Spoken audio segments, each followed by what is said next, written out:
everyone, how are you doing? This is MD Tech here with another quick tutorial. In today's tutorial, I'm going to show you guys how to go about resolving an issue where your Bluetooth drivers are not installed. And this is error code 28.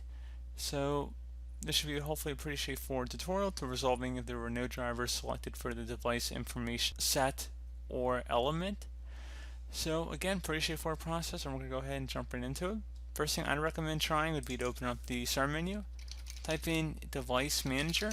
Best result should come back with device manager here. So go ahead and left click on that.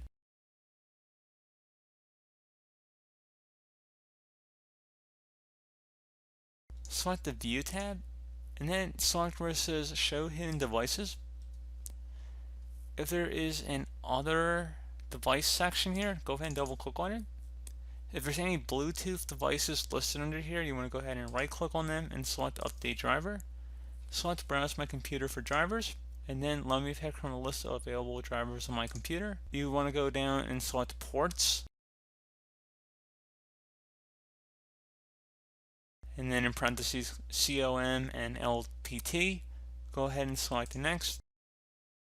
Underneath manufacturer, you want to go select Microsoft, and then standard serial over Bluetooth link, and then go ahead and select next. Select yes, and then select close. So pretty straightforward process here, guys. Again, you would do that if it's a Bluetooth. I'm just giving you guys a demonstration here, but it says unknown device. That's not what I want you guys to do. But if you had a Bluetooth device, you would follow exactly what I just showed there.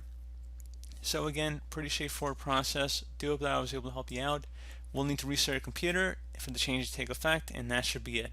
So, as always, thank you guys for watching this brief tutorial. Do hope I was able to help you out, and I do look forward to catching you all in the next tutorial. Goodbye.